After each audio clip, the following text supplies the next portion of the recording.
이번에는요, 경북이 농업 비중이 참 높잖아요. 그래서 또 저희가 한번 짚어봤는데요. 더 민감한 사안이기도 하고요. WTO 개도국 지위 포기와 그 대안에 대한 주제도 나눠보도록 하겠습니다. 결단 먼저 듣고 갈까요? 우리가 언제 잘 살았나?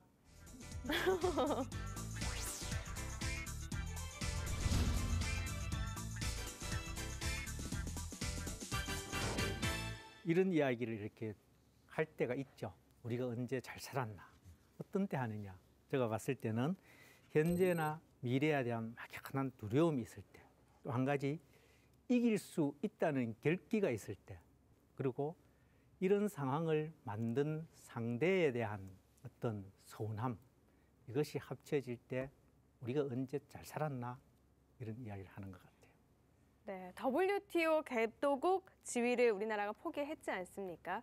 이 때문에 지금 농민들의 걱정이 더욱더 커졌는데요. 그렇다면 WTO 개발도상국 지위라는 게 도대체 어떤 건지 먼저 짚어봐야 될 것 같아요. 우리나라가 1995년도에 우루과이 라운드 협상을 하게 되죠. 네. 그 협상에서 농업 분야에 한정해서 개발도상국 지위를 인정을 받아요. 이렇게 개발도상국 지위를 인정받는다는 것은 외국 농산물이 수입될 때 외국 농산물에 대해서 고율의 관세를 부과함으로써 국내 농산물을 보호하는 것. 또 한 가지 농업계에 보조금을 지급할 수 있는 걸 이걸 받죠. 네. WTO 개발도상국 지위라는 것은. 이렇게 지위를 상실한다는 것은 외국 농산물에 대한 고율 관세가 아주 저율로 떨어질 수 있고 보조금 지급에 제한을 받게 된다. 그럼 이걸 왜 포기한 거예요, 이번? 무엇보다도 우리나라 경제가 일정 부분 그동안 20 몇 년에 걸쳐서 나아졌겠죠. 네. 거기에다가 지난 2월 달에 미국의 트럼프 대통령이 이런 이야기를 하죠. G20 회원국, OECD 가입국, 세계은행 분류상 고소득 국가 이런 국가들에 대해서는 다 우리나라 얘기하는 WTO의 네. 개도국 지위를 박탈하겠다. 이렇게 되니까 먼저 대만, 싱가포르, 그다음 이 브라질, 아랍에미리트가 스스로 포기를 해버렸어요. 근데 사실은 이게 중국을 향한 거 아닌가요? 맞아요. 아니, 네. 중국도 있는데 실질적으로 중국은 거대 국가고 G2로서 미국하고 한판 싸울 입장이 되죠. 그런데 약한 나라들이, 그리고 우리도 조금 강한지 제법 오래 버텼죠. 그런데 7월 달에 드디어 또 미국 트럼프가 한 방을 더 때리죠. 네. 경제 발전도가 높은 국가가 WTO 개도국 지위를 이용해 특혜를 누리고 있다. 90일 내로 이 문제를 실질적으로 해결하지 않으면 미국 차원에서 이들 국가에 대한 개도국 지위를 일방적으로 취소하겠다. 이래 되니까 우리나라도 일정 부분 개도국 지위를 포기할 수밖에 없는 상황. 근데 개도국 지위라는 게 누군가가 뭐 경제 그 규모를 분석해서 부여해 주는 게 아니라 이게 우리가 스스로 우리는 개발도상국이다라고 선언을 하면 개도국으로 분류가 되는 거였어요. 네. 그러니 우리가 96년도에 OECD에 가입을 할 때도 야, 니네가 OECD 가입할 거면 너희는 경제 규모가 이미 선진국이라는 거니 선진국이라는 거를 선언해. 그러니까 개도국 지위 포기해라는 압력을 96년도에도 받았었어요. 네. 그러니까 아까 김성진 위원님 말씀하신 것처럼 우리가 굉장히 오래 버틴 거예요. 그러니 이거는 포기라고 얘기하기보다는 그래서 한쪽에서는 어쩌면 우리 경제 규모에 맞는 졸업이라는 단어를 쓰는 것이 맞지 않겠느냐라는 얘기를 하는 분들도 계신 거죠. 근데 개도국 지위 혜택을 조금 전에 말씀을 하셨지만 분명 득이 있으면 실도 있고요. 네. 두 가지 면이 있을 텐데 이거에 따른 지역에 미치는 영향도 있을 거고요. 그렇죠. 그러니까 개도국 지위 포기냐 졸업이냐. 근데 일단 WTO 기준으로 봤을 때 우리가 농업 분야에서 개도국 지위를 유지하고 있었거든요. 네. 그럼 농업 분야만 떼놓고 보면 우리가 발전이 있었냐라고 했을 때는 사실상 발전이 없었습니다. 당장 이 WTO의 개도국 지위가 졸업이든 종료든 당장 우리에게 변화하는 것이 있지는 않거든요. 무역협상상으로.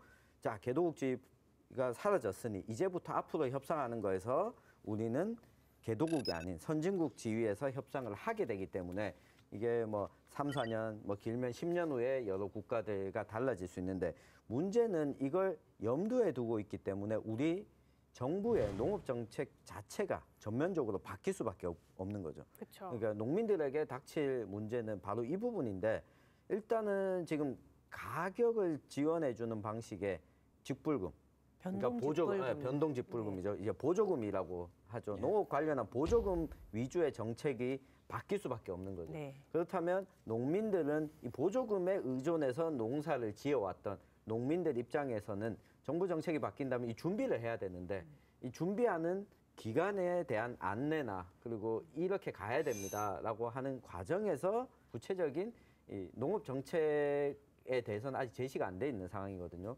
이 부분을 사실 농민들이 불안해하고 혼란스러워하는 게 가장 큰 변화라고 말씀하신 볼 수 있죠. 것처럼 아니, 예. 지금 이 사정이 그러니까 우리가 졸업이냐 우리가 스스로 그러니까 이제 졸업을 선언한 거냐 아니면은 뭐 폐기를 당했느냐 이런 문제인데 제가 생각할 때에는 졸업이라고 이야기하는 분들을 보면은 대기업으로부터 광고를 수주받는 대언론사들 그다음에 대기업으로부터 연구비를 받는 연구자나 교수들, 그다음에 현재 집권층의 정치인들. 이거는 절대로 졸업이 저는 아닙니다. 왜? 우리 농업 현실이 김 의원님도 농사 짓고 또 김 의원님도 농수산이 계시는데 우리 농업 현실이 선진국입니까? 아니잖아요. 그러니까 우리가 정부 정책이 산업화를 표방하면서 농업이 계속 희생되어 왔는데 그 한 줄기가 뭐냐 하면은 WTO 체제에서 최소한의 농업을 그래도 보호하고 농민들의 마음을 어루만져 준다는 명분이 개도국 지위였거든요. 이거조차도 근데 저는 트럼프의 트윗 한 방에 아니 근데 저는 이 거거든요. 부분에서 그럼 대한민국 예. 정부에서 얻을 수 있는 이익이라는 게 결국은 대기업의 수출 정책, 그러니까 자동차라든지 철강 산업을 미국이라든지 여타의 나라에 수출하는데 도움은 저는 일정 부분 될 거라고 봐요. 그거는 잘 그러면은- 모르겠네요. 잠깐만요.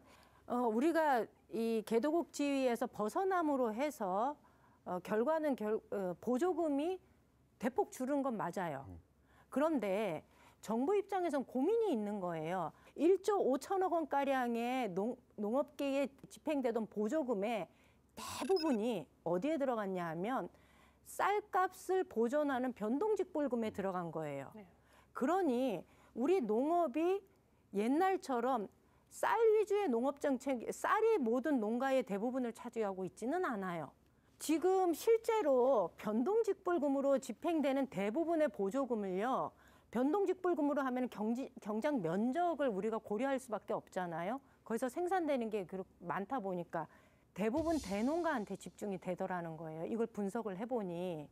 그래서 단순히 이 지위를 포기했냐 아니냐 이렇게 바라볼 것이 아니라 쌀값에 집중되어 있던 이 보조금 정책을 어떻게 하면 현실적으로 농가한테 돌려줄 수 있는 방안이 뭘까라는 측면에서 문제를 접근하는 것이 저는 필요하지 제가 않을까. 그러니까 위원장이- 천천히 말씀드리려고 했는데요. 이 부분에 대해서는 정말로 명확한 게 그러니까 여야 사당 간사들이 지난 1월 달에 이미 현행 직불금 체제에 대해서 문제점을 인식하고 네. 공익형 직불제 도입에 대해서 여야 사당 간사가 동의를 했어요.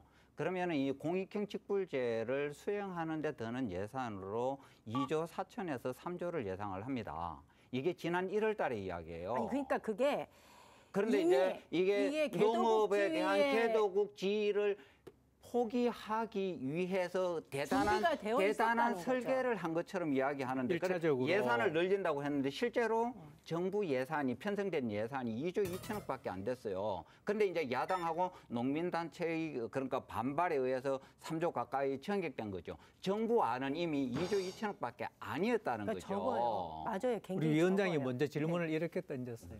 시기상조냐? 라고 물었죠. 그럼 시기상조에 대해서는 이렇습니다. 첫째, 1인당 경작 면적을 한번 살펴보면 국제적으로 절대로 경쟁을 할 수 없다. 두 번째, 외국산 농산물의 가격과 국내에서 생산되는 농산물의 가격을 1대1로 비교를 하면 절대로 가격에서 따라갈 수가 없다. 이길 수가 없다. 그런 면에서는 시기상조다.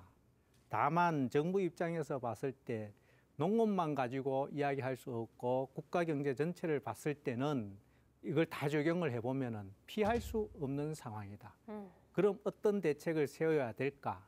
이것이 심각하게 논의가 되고 있는데 자칫하면 우리 국민들이 식량 주권이라는 부분, 식량 자원이라는 부분을 너무 가볍게 여기게 되지 않을까 하는 그런 걱정은 정말 상당히 있어요. 그러니까 유 의원님께서 우려하신 부분이 이런 것 같아요. 그러니까 언제든 우리가 농업 정책 변화를 해야 될 타이밍은 있는데 지금 이걸 포기다라고 이야기를 하니까 아니다, 졸업이다라고 이야기하는 거는 어떻게 보면 그러니까 우리나라 정부가 그 지난해부터 이렇게 외교 관계나 대북 관계나 이런 차원에서 큰 프로세스 없이 진행해 오다가 이 대상이 농업이라는 타깃이 되니까 농업은 손쉽게 포기한다.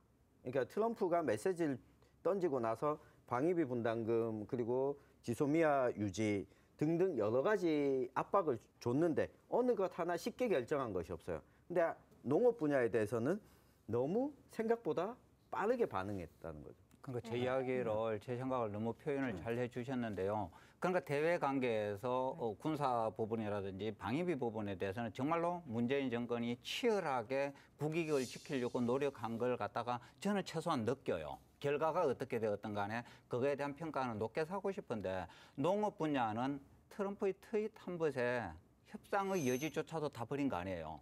왜 농업 분야는 그렇게 치열하게 협상을 하지 않았냐는 거예요.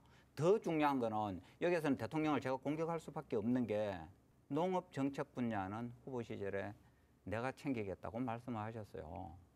정부에선 대안으로 공익형 직불제 확대할 방침이라고 했잖아요. 지금은 물론 좀 적지만 그렇다면 도대체 이 공익형 직불제가 뭔지부터 한번 저희가 짚어보죠. 제가 공익형 직불제를 갖다가 설명을 하다가 기본 스텝을 놓칠까 봐 이쁘게 정리를 한번 해봤어요. 제가 처음인데 노란 종이로. 이쁘진 않은 것 같은데. 이쁘지는 않습니까? 종이는 예쁩니다. 예. 그러니까 기존 직불제의 경우에는 대체로 소득 감소에 대한 지원을 하는 보조 정책이지요. 쌀 소득 직불 아까 임 의원님 말씀하셨지 않습니까? 이 쌀 소득 직불이 우리나라 직불제의 80% 정도 차지하죠. 그리고 그게 대농 중심한테 또 다 흘러간다고 임 의원님도 김 의원님도 말씀을 해주셨고요. 그다음에 논밭이 분리가 되어 있어서 밭작물 재배하시는 분들은 상대적으로 또 소외가 되어 왔던 게 사실입니다. 공익형 직불제의 조건은 아주 간단합니다. 그러니까 농업을 공익의 영역으로 이해를 하고 그러니까 정부에서 감당해야 되는 부분을 농민, 농촌이 감당하고 있다는 그런 인식의 출발이라고 생각을 합니다. 단순해요. 두 가지입니다. 그러니까 기본형 공익형하고 선택형 공익직불인데 이 기본형 공익직불금은 논밭 구분이 전혀 없습니다.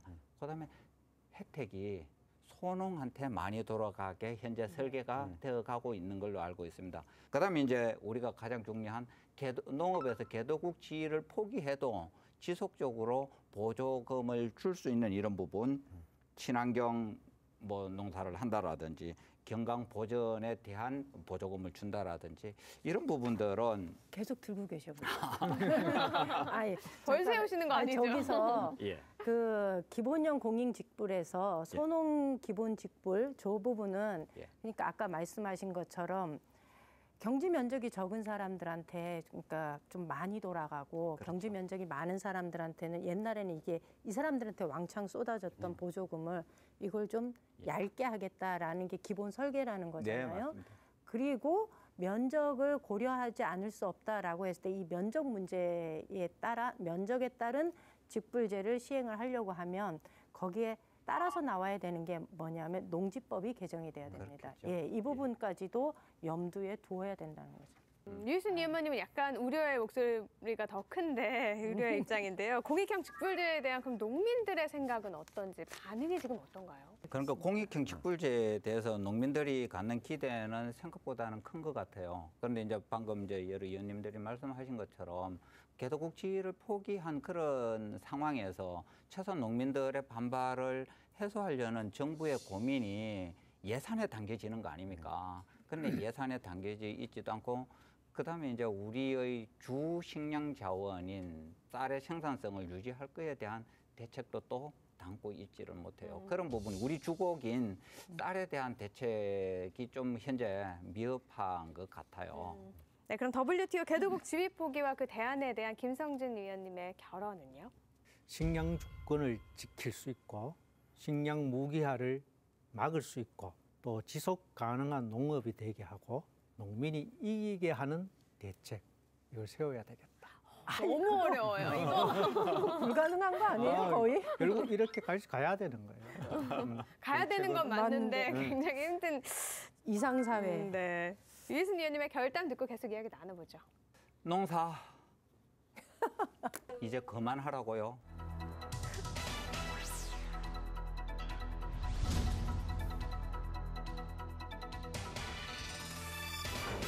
개도국지 포기는 농사 포기를 강요한다는 그런 느낌까지 심지어 주고 있거든요. 갑자기 목이 메려고 해요. 그래서 정말로 농업 정책을 직접 챙기겠다고 그 하신 말씀 아직도 제 마음속에서는 유효하거든요.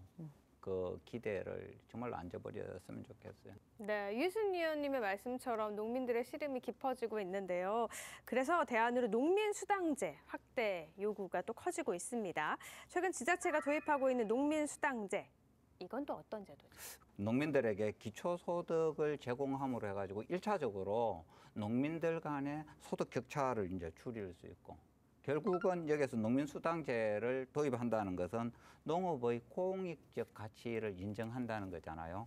그러면은 몰락되어가는 우리 농업, 농촌을 되살릴 수 있는 대안이 될 수 있는 아주 좋은 정책이다.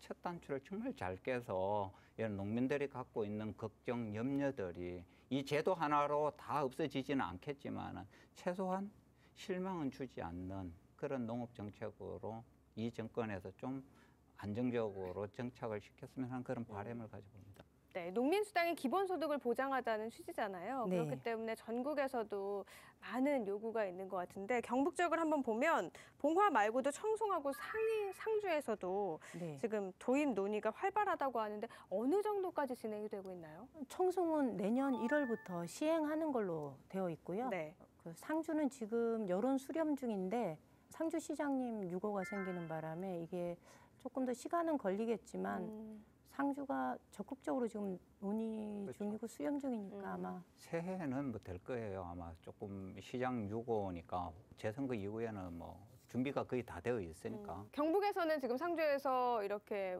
논의가 이뤄지고 있는데 경기도에서는 농민수당을 넘어서 농민 기본소득을 도입한다고 하는데 이건 예산도 굉장히 많이 들 것 같은데 어떤 제도? 그러니까 용어 자체가 굉장히 어렵죠. 정리를 하면은 대한민국 국민으로 출생신고를 해가지고 일정 나이가 되면은 대한민국 국민으로도 먹고 사는 걸 기초생활을 최소한 보장해 주는 걸 국민 기본소득으로 이해를 하시면은 농민 기본소득이라는 게 일정 규모 이상의 농사를 지면은 최소한 먹고 사는 문제는 해결해 주고자 하는 정책이 농민 기본수당으로 이해를 하시면 돼요. 그런데 현재 우리 경북의 현실이 굉장히 중요한데 광역자치단체인 우리 경북 같은 경우에는 농민 기본소득이 아니고 농민 수당조차도 공식적으로 논의를 한 적이 한 번도 없는 걸로 제가 알고 있어요. 네. 이미 경기도는 농민 기본수당까지 갔죠. 네. 농민수당은 이미 2020년에 시행을 해요, 당장에.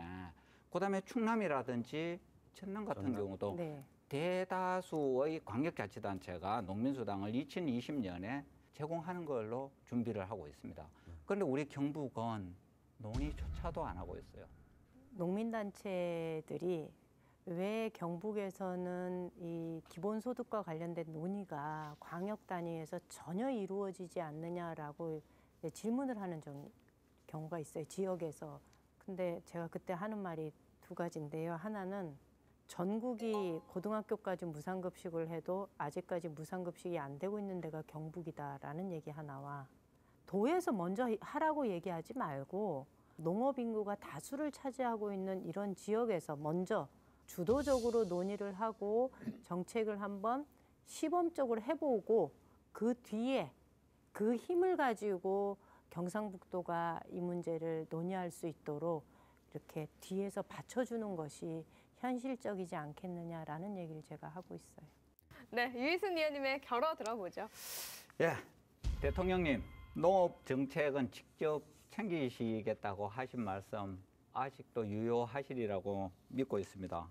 정말로 농사를 신바람나게 질 수 있도록 환경을 꼭 만들어 주십시오. 시간이 많이 남아 있지 않은 것 같아요. 반환점을 지났습니다. 군수의 비리로 위기가 드러난 봉화, 개도국집의 포기로 위기에 빠진 농업. 위기는 기회라고 하죠. 이번에 위기도 기회가 될 수 있겠죠. 우리 사회에 생생하게 살아있는 결이 다른 이야기 사생결담, 안동 MC 사생결담은 온라인을 통해서도 실시간으로 보실 수 있다는 점 기억해 주시고요. 저희는 오늘 여기서 인사드릴게요. 시청해 주신 여러분 고맙습니다.